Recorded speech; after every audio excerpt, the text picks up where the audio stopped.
Ah, beautiful view on the Alps. In the background you can see a Swiss flag. Yes, we are right in Geneva for the Geneva Motor Show. Right now this marks the automotive center of the world, and we're going to cut right into the convention center to see what's new.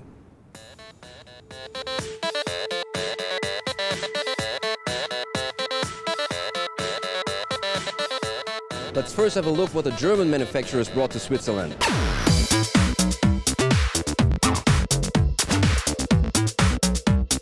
Out of all the new cars Volkswagen is presenting over here, they put this car right up front the booth. Actually, it's the Passat station wagon. Only difference to the regular version, it has four-wheel drive and is a bit higher. Well, more interesting is the station wagon right over there. The Golf R station wagon. The most important thing about this car is the letter R. It stands for racing, and it means that this car has 300 horsepower under the hood. That makes him the strongest compact station wagon all over Europe. Short while ago it was still the Seat Leon ST Cupra. Now this title belongs to the Volkswagen brother. The fourth generation of the VW Caddy, the classic light-duty car, now combined with the comfort of a family car. It has a lot of new features. There's new safety features in it. It has new engines. It has a new design. It costs a tiny bit more, but you actually get more for your money. The most interesting car on the Volkswagen booth is actually this one, the Sport Coupe Concept GTE. Why is that? It actually needs to fill the gap between the Passat CC and the Phaeton. And if you look at that front, this actually could be the new face of the brand.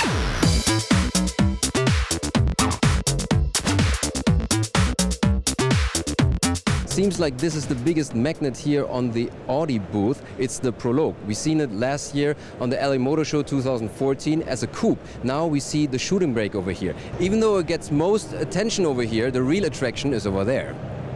Because over here they show a real world premiere, the new Audi R8. It has in the regular version already 540 horsepower, and in the V10 Plus version it's 610 horsepower. And it reaches a speed of 100 kilometers in only 3.2 seconds.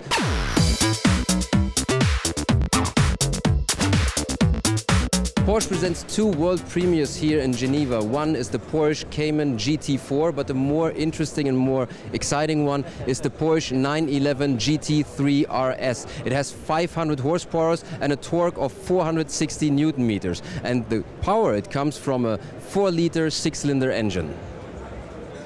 We're here at the Mercedes-Benz catering area, and they have a really nice bar table. But actually it's not only a bar table, they screw the whole car onto it. It's the AMG GT3, the higher version of the GT and GTS. Well, this is the race version of it, and it got more than 500 horsepower. That's what Mercedes says, but you know, what's the deal about it? Because the GTS already got more than 500, so.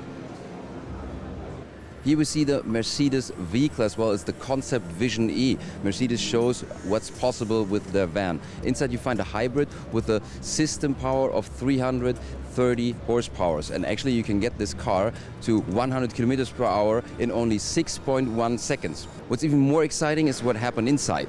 Well, if you look inside here, everything looks high-end. You can say they put the Maybach into a van. Well, let's call it the Maybach minivan. Well, the CEO of Mercedes-Benz actually can invite his partners to, let's say, camping trip to Lake Tahoe. Everything is here. Shortly after the Adam S was released, Opel presents the next small power package, the Opel Corsa OPC. It has 207 horsepower and 280 Newton-meter torque. It all comes from a small 1.6-liter turbo engine. Of course, the whole look underlines the power of the car, and you can get this small power package for around about 24,000 euros.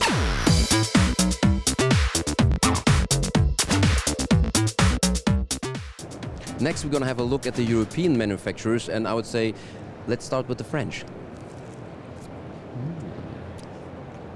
Citroën remodeled their Goddess DS5. Really nice, gorgeous lines, but you know what, stop. You know, who am I kidding? Over there you see the real Goddess. That's the car from the 60s, the original one that everybody would worship. Well, that's the Goddess, and she deserves that title. If you compare it to the one over there, I don't know what the designers did, but not a good job compared to the old one. It looks more like the hunchback stepmother, not like a goddess.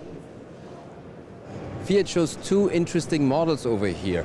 The Fiat 500, almost legendary. Here it's in a retro classic vintage look. It's even called Vintage 75. Well, the only thing we can find is a two-tone paint and some classic inspired rims. The other car is a Fiat 500 as well, even though it doesn't look like it anymore. It's huge, has a 4x4 drive, and it's called Fiat 500 Cross. You can actually call it Fiat 1000. Why? Well, if you look at it, you can probably put two old Fiat 500 in it. Well, do the math. Finally, SEAT comes with their first SUV. It felt like it took forever for them to come out with the SUV, but now that it's out, they come out big time. The SUV by SEAT is based on the Volkswagen Tiguan. That means it has the same technology, the same quality, and probably a cheaper price with a nicer Spanish look on it. This could hurt Volkswagen really bad. Short visit here at the Bugatti booth. The Veyron is famous for its 1001 horsepower, and the Bugatti Veyron Supersport even has 1200. Now we can see the version La Finale. That means it comes to an end. Bugatti will stop producing the Veyron. It's the end of an era.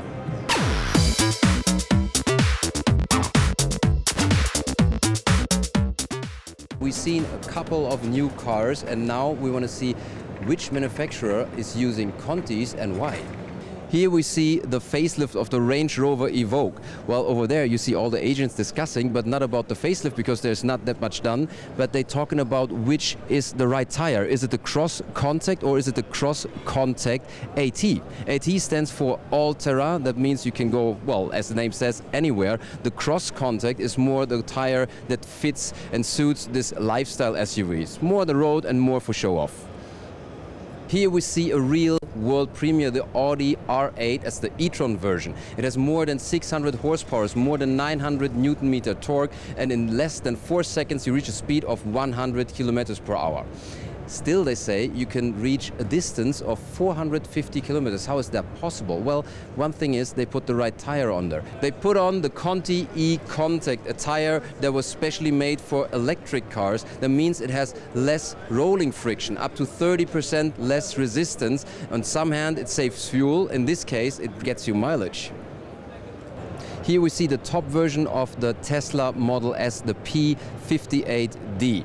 Well, as an electric car, we could assume that we can find the tires Conti E-Contact on the car, but it's the Conti Sport Contact 5. Why is that? Well, two reasons. First, on an exhibition, it always looks nicer, and the second thing is you actually need that kind of tire to get the power on the street. This car has 690 horsepower and can reach the 100 kilometers in around about 3 seconds, so that one is the best choice.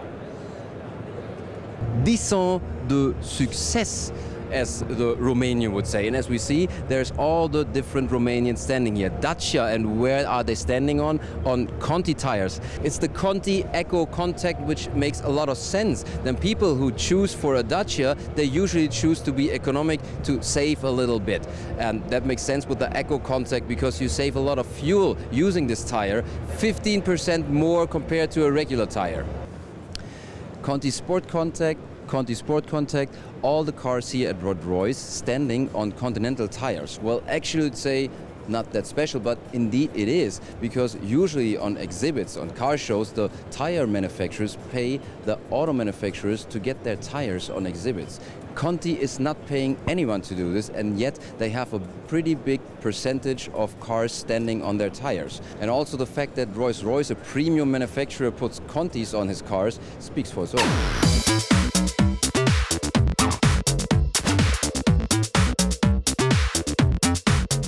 Save the best for last. That's what we did too. So now we're gonna have a look at the extreme cars. Here at the back we see the Aventador LP 750-4 Super Veloce. Short term will be Aventador SV. It has a 6.5 liter 12-cylinder engine and has 750 horsepower. It has a torque of 690 Newton meters, and the price, well, let's say it's pricey. Well, not to mention it has a four-wheel drive. The most fascinating car here at McLaren is the P1 GTR. It's 50 kilograms lighter than the version from before, and it has a system power of 1000 horsepower. 800 horsepower comes from the 3.5 V8 double turbo engine and the other 200 from an electric engine. Sadly, this car is not allowed on regular streets. Ford presents a real rocket over here, the Focus RS. The old 5-cylinder is history. Now we have a 4-cylinder engine, 2.3-liter turbo. They say it's going to be more than 320 horsepower. The exact numbers, they will still keep it secret, but it means that this Focus RS is even stronger than the Mustang with the EcoBoost that only produces 309 horsepower. Also new with the Focus RS, it runs the first time on 4-wheel drive. This is the Aston Martin Volcano, and actually it's as explosive as a Volcano. The V12 7-liter engine produces more than 800 horsepower, and only 24 pieces are supposed to be built. The price is going to be more than 2 million euros without the taxes. Well, it's the direct opponent for cars like McLaren P1 GTR or the LaFerrari FXX. That means no street license. What worries me is that I saw quite a few cars not running on the right tire, and as everybody knows, with extreme power there's an extreme need for the right grip. This one, so let's hope the best for all the others.